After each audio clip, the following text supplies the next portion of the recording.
Hi guys, ayan. Update tayo sa sahod natin nung last December kasi ngayon lang pumasok siya nung January 23. Ayan. Guys, meron tayong nasahod sa Reels. Ayan. Salamat sa suporta nyo at sa pag-watch ng video ko, sa pag-comment at sa pag-share. Thank you so much po sa inyong lahat. Ayan. Gusto ko lang to po maipakita yung earnings ko para ma-inspire din kayo mag-Reels. Kailangan talaga sipag at syaga lang sa pag-Reels para makakita at maka-earnings tayo sa Reels. Ayan. Ayan.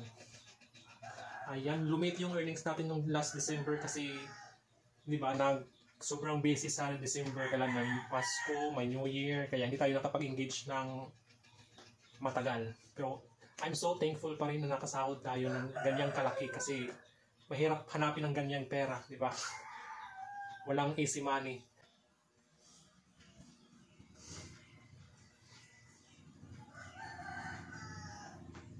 Bye-bye!